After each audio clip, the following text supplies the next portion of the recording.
It is with great pleasure that I welcome Mr. Sagi KARNI, Consul General of the State of Israel in Hong Kong and Macau, to HKUST today.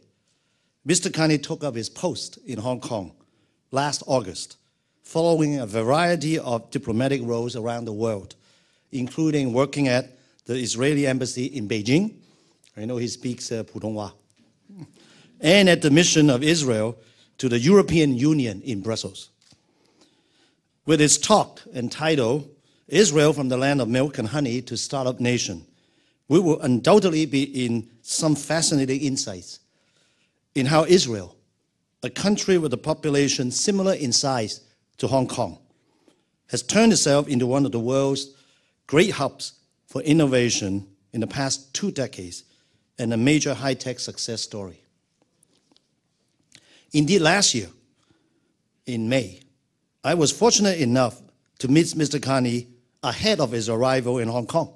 We met in Tel Aviv, and to learn more about his country's miraculous transformation when I led a delegation of HKUST senior management and faculty on an overseas visit that included a remarkable few days in Israel. Some of those faculty are here in the audience.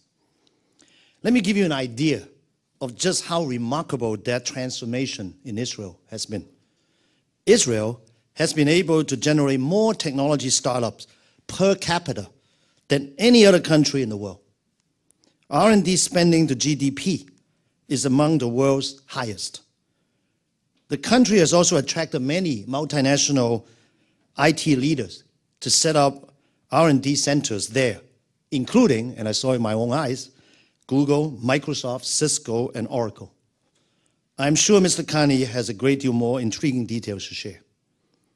While in Israel, our HKUST delegation visited several leading universities and science and technology institutes in the capital of Tel Aviv, but also in Jerusalem, Haifa, and Rehovot. During these meetings, we had very useful discussions to build entrepreneurship collaborations and develop our student exchanges and research collaborations for faculty and postgraduates. We have since had return visits to Technion at the vice presidential level, and I understand the presidents are also coming from the Technion, but also from the Weizmann Institute. So we are having further talks, hopefully on working closer together. During our visit to Israel, we also explore areas such as Tel Aviv Yafu, which is entrepreneurial arm of the city of Tel Aviv. I just wish that Hong Kong's government has more efforts in this direction. This organization has a very active startup community and support for aspiring entrepreneurs, and enjoy many thought-provoking exchanges we had on Israeli national initiatives and science and technology development. On returning to Hong Kong, I was very pleased to share these experiences with members of the Hong Kong government and to see that Invest Hong Kong has launched its Start Me Up Hong Kong venture program in Israel to attract Israeli entrepreneurial businesses to Hong Kong. In fact, just a few days ago, there was a memorandum of understanding signed between the government of Hong Kong and the State of Israel, and both I and Consul General was there to witness that.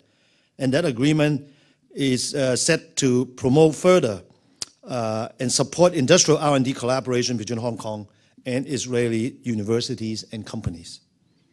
At HKUST, we are proud of our own innovative global achievements and very keen to foster the entrepreneurial spirit. This includes encouraging spin-off companies, some now among the leaders in their fields. We're aiming for many more. So, I look forward to hearing today from Mr. KARNI on his country's innovation horizons and to many dynamic collaborative activities between Hong Kong, University of Science and Technology, Hong Kong itself, and science and technology institutions in Israel in the months and years ahead. Thank you. Good afternoon, everybody. Thank you, Tony. I think you did a great job. We can go to Q&A now. I don't have much to add to what you have just said. And But I will try, since you gave me the time and the space, I will do it. I took a rather ambitious task on trying to sum up some 3,000 years into 30 minutes from the land of milk and honey, trying to give an overview of what we stand for from the biblical days into today.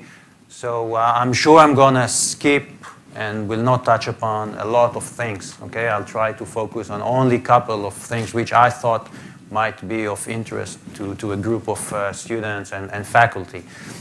And at the end, if you will have some questions, I will stay here and I'll answer whatever question you have. I'm not sure I will have the answers, but at least I will listen to the questions and try to answer them. So,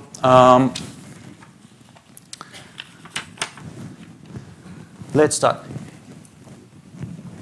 Anyone who has been to Israel even once, can you please raise your hand?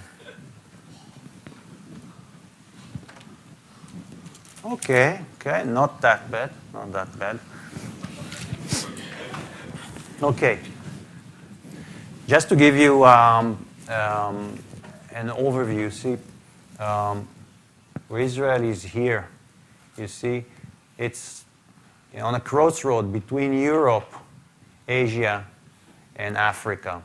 And you see a very small land. I'll give you the figures immediately. Very tiny land, not a lot of people, numbers are similar to Hong Kong, and it's still the only democracy in the entire region. And this is a very simple map of Israel, just for you to give you, a little bit of. You see, Jerusalem is here. That's the capital of Israel. Tel Aviv is here. That region. That's the cultural and business center of Israel. Country seems to be a little bit long. We got 3 seas. You got only the South China Seas. We got 3 seas. We got the Mediterranean. We got the Dead Sea. Okay. And we got way out.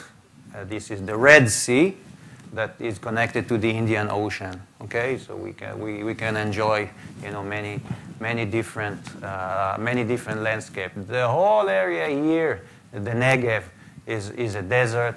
This area here is also a desert. Very little water. But on the other hand, in the Galilee, it's pretty green and mountainous. It's beautiful. You got a very different landscape over a very small territory. It's very diverse. Now we got here a short movie just for you to see. It's a 1.5 minute movie. You see some dates and some landscapes.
you see, in terms of population, we are very similar. We are just over 8 million people. Hong Kong, over 7 million people. GDP, overall GDP is very similar to Hong Kong. Another similarity I found out lately is that both Israelis and Hong Kong people are good at windsurfing. And if you wish to go and windsurfing, Israel is a good place. You can windsurf all year round. Typical kiting, if you wish, it's also quite good. You see, investment in R&D, it's pretty high, and we'll get to it. This is one of my main points that we'll get to it as we go along. But how is it started? It's very difficult for me, to sum up the history of a few thousand years. But I'll jump, and I want to do it through the angle of the kibbutz, unique phenomena to Israel. As you know,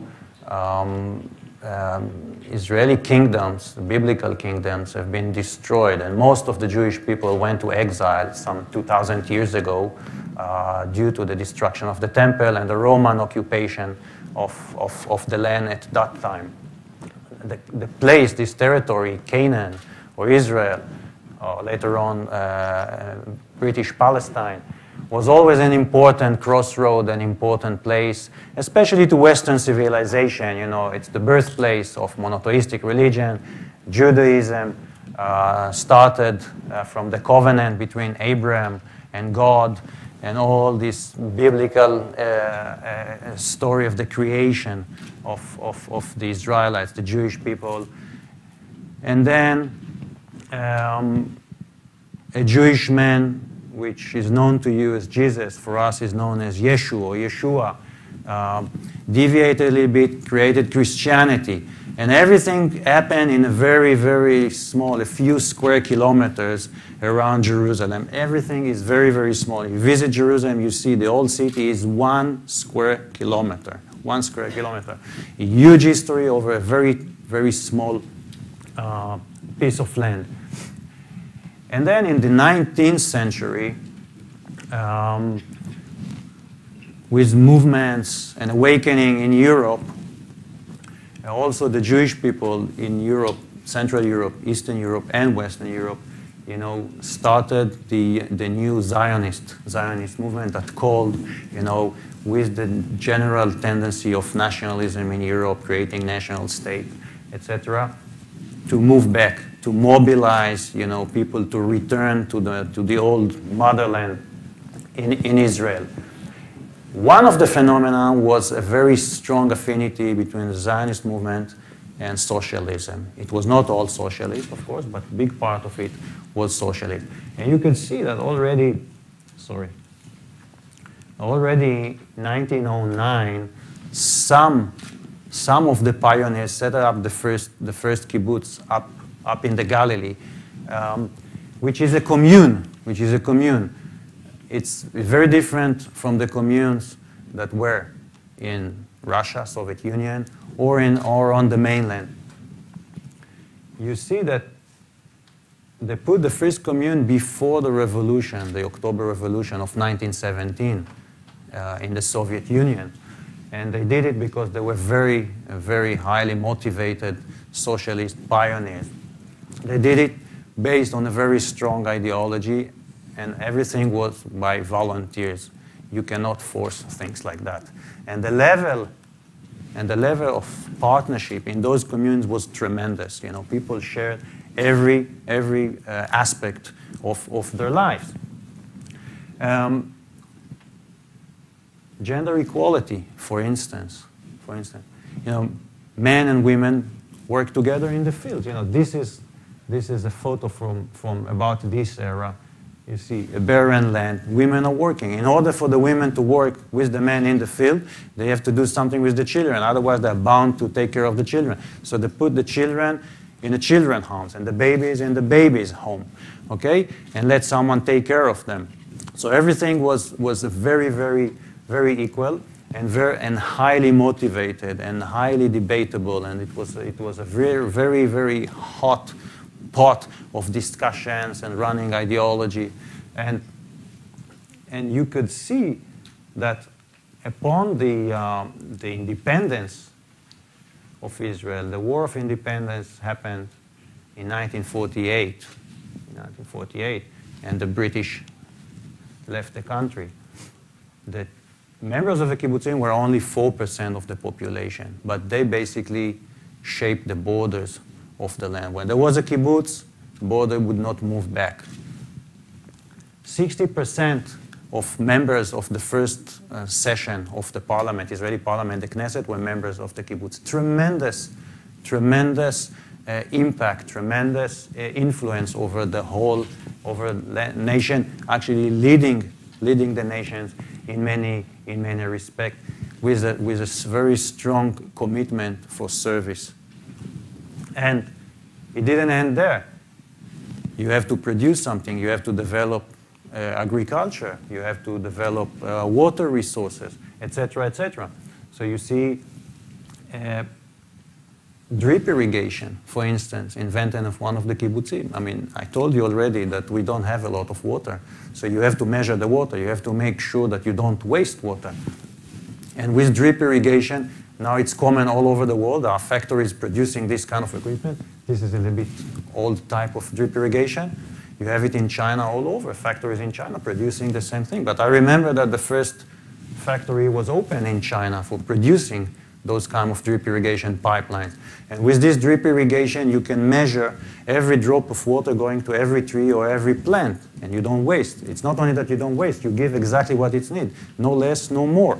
During this system, you can measure and you can deliver the fertilizers, the exact amount of fertilizer to every plant of tomatoes or a tree of apples.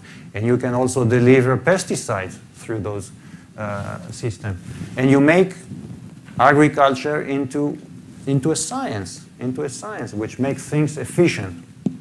And then it goes into industry, and then it goes creation of culture and art. Many artists, lived in kibbutzim in the early days. Nowadays, the kibbutzim movement is not that influential. Ideology passed away. The country is run, as a free market model, very capitalistic, and kibbutzim just every place tried to find their own way, and the level of partnership has been diminished dramatically. But a lot of things came through this phenomena.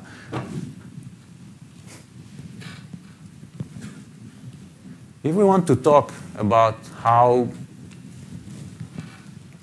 entrepreneurship is developed, then at least in the case of Israel, I can say that necessity was the main reason pushing people to find solutions that in other places there's no need and no great motivation. No natural resources, so you have to invest in people. I mean, you cannot just live, by pumping oil, for instance. Scarcity of water, I told you this innovation, but it does not stop at drip irrigation. Nowadays, because there's not enough water in Israel, we treat 90% of our sewage. In fact, it's 92%, number one in the world. The second best country is Spain, treating 19% only of the sewage. Now, you treat the sewage, so you prevent disease, but you also can reclaim more water and give it back to agriculture. So of this 92% of sewage that we treat, 75% of that is going back to agriculture. So you get much more water that you can give to the farmers and make sure that they will have their livelihood and they keep production. No energy.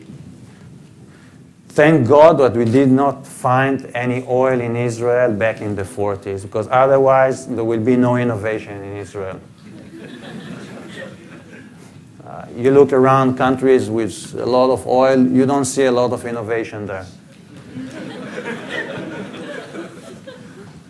One thing I do have to mention is solar energy. There was a great deal of research on solar energy, photovoltaic on one hand, also thermosolar.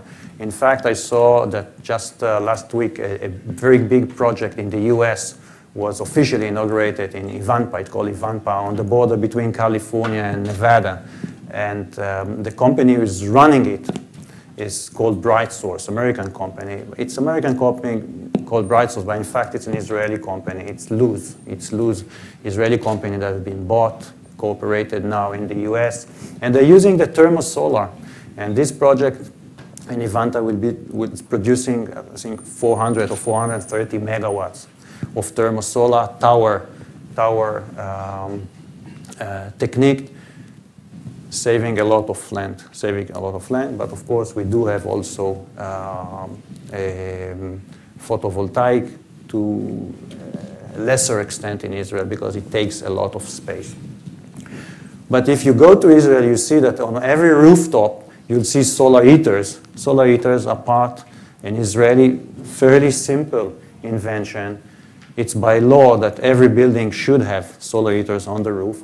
And just by this simple machinery, we save 4% of our electricity demand with very simple invention. There's no high tech there. But you don't have enough oil or coal which you have to import, but you do have sun. Find a solution how to use it. Many of our inventions in Israel come from military and defense establishment. This is something you do not have in Hong Kong. But there's a great deal of innovation and technology in modern military and defense establishment.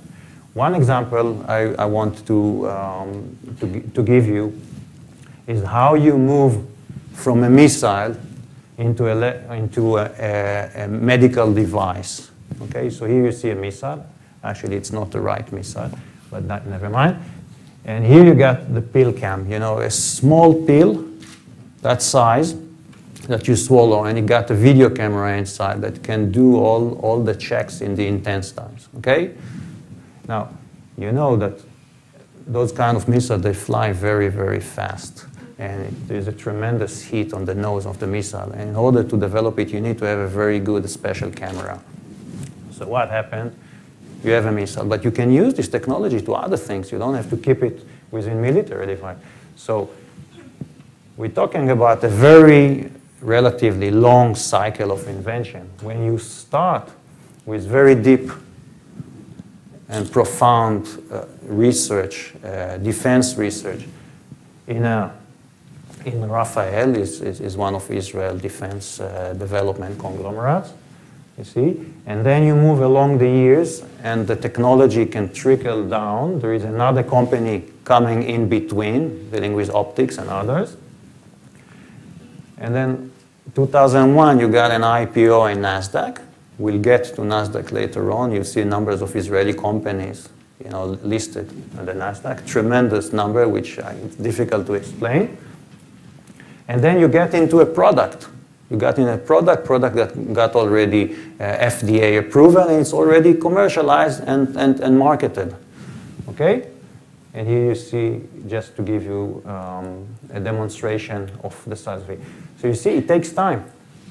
It takes time. And usually there are no shortcuts on innovation. You need to start from the very, very basic. I mean, you cannot jump. But in order to have this culture of innovation, and this is Israel, and I'm not suggesting that the model of Israel should apply to other places or whether it's better or worse. I'm just talking about in Israel. I'm saying this is what we know, this is what we learn, and this is how we explain it to ourselves, at least, okay? So you got a couple of things which are part of the Israeli culture, which are not necessarily part of the culture in other places, okay? We are not very formal in Israel. We tend not to respect hierarchy, okay? Even in the Israeli military, there is a different way of interaction between soldiers, non-commissioned officers, and officers. You are respected if you speak up your mind. Okay? Directness versus harmony. Harmony is a very Asian way of looking at things.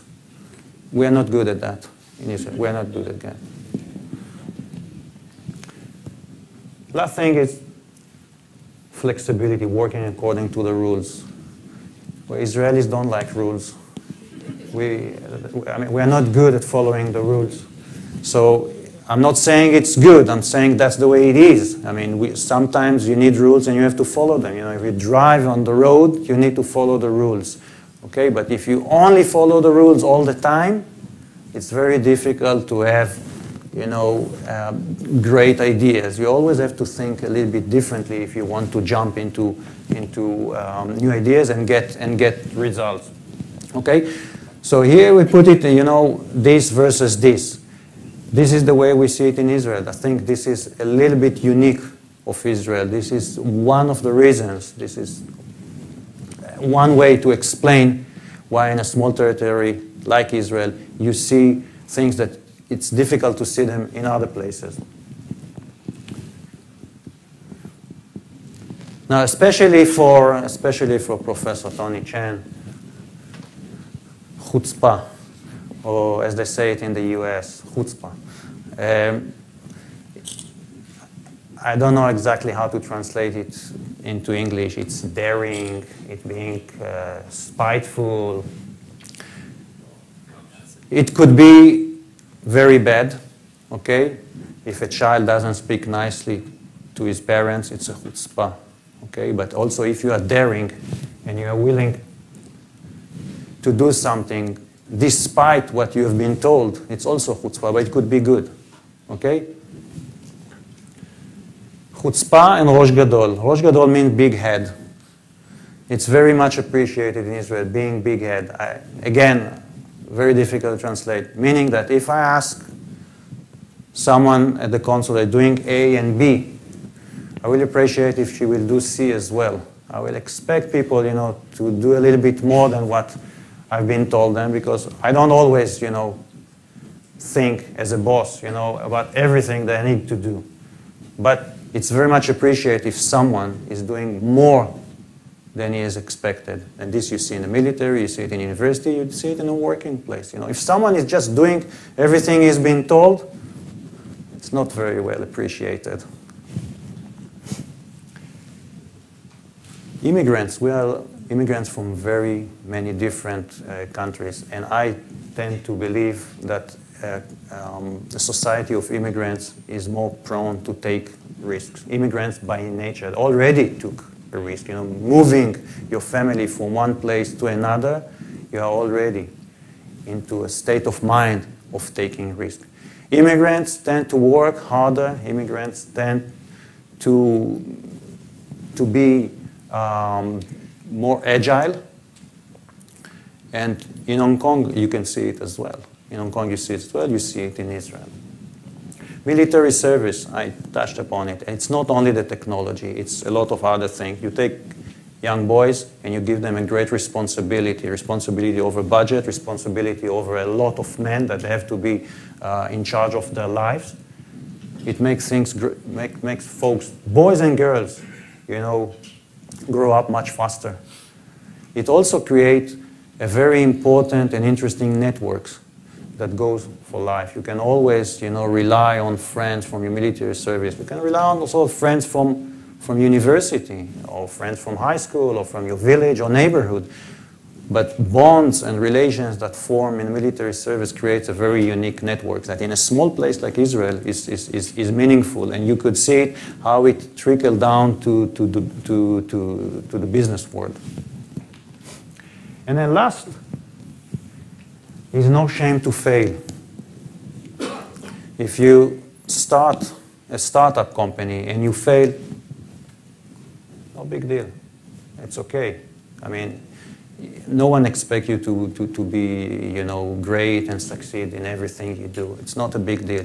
If you fail in one of the tests in high school, it's okay. I mean, in Israeli universities, there is, you know, you can take the exam again. Okay? No big deal. Maybe you were sick. Maybe you were called into your reserve duty and you were not able to study or to be present. You can go a month later and take the exam again and maybe do it better.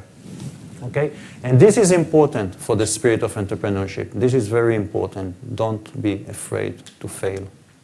I mean, you know, if you're a serial failure, that's not good, okay? But failing from time to time, it's okay. One example of one company, because I cannot really mention all the companies operated in Israel, but we got over 400 international, multinational companies operated in Israel in R&D. And the story of Intel is interesting. Intel and Microsoft are almost Israeli companies. You know, I say it, maybe they will not admit it, but some of them who know the companies from within will admit it. If you take, for instance, Intel, that I chose an example that everybody know what Intel is. Okay, so if you look at the story of Dov Fruman, you know, a boy that was born in 1939 in Holland, in the Netherlands, survived the Holocaust by hiding in a farm where parents put him in a farm, and then both parents have been killed by the Nazis during the war. At the age of 10, you know, after the war ended, you know, he immigrated to Israel, you know, starting from scratch, you know, an orphan, 10 years old, you know, living with his auntie. And then went to the Technion.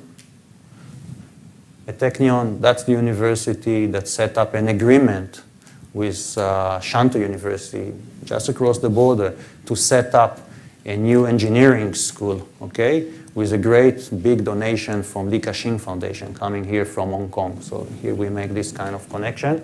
And after Technion went to MIT, graduated from MIT, joined Intel, asked to stay, and he said, no, it's enough. Went to Africa, to Ghana, to work a little bit, you know, want to do something else. And then in 1974, he told Intel, look, it's nice to be here. I want to go back to Israel. Let me start, set up a team in Israel. 1974. So Intel is in Israel in 1974, when we did not have high-tech in 1974 in Israel. Not really. Not really.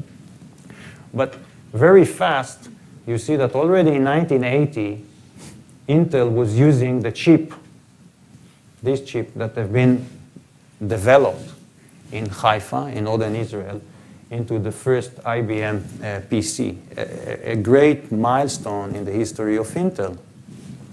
And later on in 2003, another chip that actually, people will admit, that saved Intel. Now, I don't know what the situation of Intel, they have some problems these days, but still, this one saved Intel. Then the dual core, and then wireless technology of Intel. All of that have been developed in Israel. And if you look at the life of Intel Israel, you see the first R&D center outside Israel. Many other companies that you know have R&D centers. This is Microsoft, and this is Apple, and this is Facebook. Some of them, the only R&D center outside of the US is in Israel, like Apple and like Facebook. Many others. Cisco, Motorola, IBM, Huawei opened an R&D center in Israel last year, a pretty big one. And then it does not end like that. You get a fab, first fab was opened in 85. Another one, a big one, opened in Kiryat Gat. So now it is not only R&D, but also production, a serious production, and a big export, in fact, from Israel to China, which is based on those processors that are produced in Israel. Okay? And along the way, a lot of acquisitions of Israeli companies, a lot of acquisitions, meaning there's a lot of money coming in, and now I'll go into the money aspect of it. You see the amount of venture capital per capita, okay?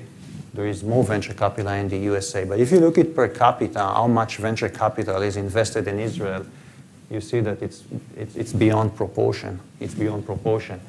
But this is due to the reason that you have in Israel every year over 600 new startup companies, you know, coming into being. And it's a whole ecosystem of venture capital in Israel that has been, from the very days, supported by the government. Okay, people like to criticize the government, and there is a good reason to criticize the government, but government sometimes after they do all the bad things, also do a couple of good things. Like this program of Yozma started in 1993, when the government decided that it's up to the government to put money in order to generate innovation. And it's the government that is willing to take taxpayers' money and put it and risk it, because otherwise, private sector will not risk it, because innovation, it's a risky business. It's a risky business. It's not real estate, right? It's much riskier, and you need the government, and we keep on doing it. So starting in 1993 with the Yozma,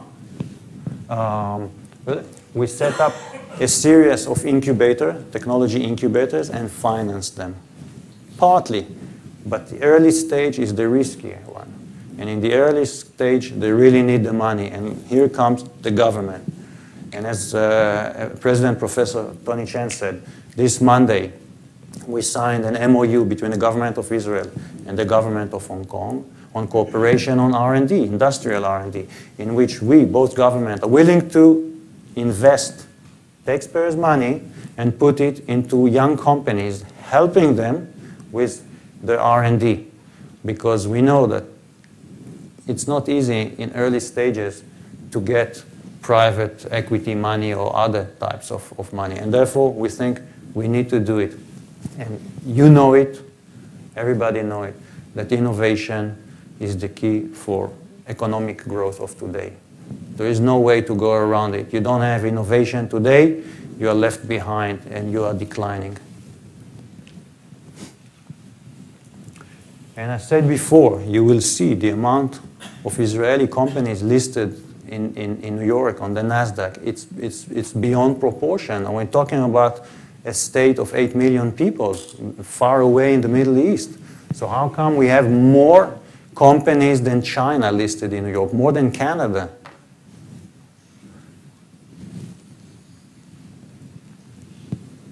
And now I would like to sum it up. You pick up your phone, you see a Nokia, an iPhone, a Samsung, an LG, whatever, okay? You don't see Israeli products. It's written on the back of it, made in Israel. But in your PC or your laptop, as I told you, processors made in Israel. Not all of them, many of them. But not only made in Israel, been developed in Israel. USBs, flash drives, flash memories, developed in Israel, invented in Israel. Your firewall, your protection software in your computer or in your cell phone, made in Israel. Many of them, many of the basic ideas came from Israel. On your cell phone, your voicemail, you wouldn't have a voicemail if not for VocalTech, came up with this invention. You will not have instant messaging if not for ICQ. Started it in 96, 97. Most probably it will be invented later on by another company, but the fact is that when you ever have chat, instant messaging on your computers, on your cell phone, made in Israel. Medical devices, I show you, give an image, the little pill, but God forbid you need a stent for your heart, it invented in Israel. Technologies for CTs, also developed in Israel. Drugs and medications, Teva is the biggest in the world generic medication company. Printing, simple thing. You wouldn't be able to print from your computer to your printer. It's not for Cytex. Done the research and development in the 80s. And then energy, I touch upon energy, solar energy. I said it's photovoltaic. Nowadays, you got a lot of photovoltaic panels produced in China. The price is very low, so it enabled to do a lot of things, but it required a lot of research in the early days. Okay? And with that, I would like to just to sum it up to show you another short movie of different products that you did not know that are made in Israel. Now you will know it.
Wave a flag, wave a flag. Welcome back home, welcome back home, welcome back home. Just for you to know that we also produce pretty girls.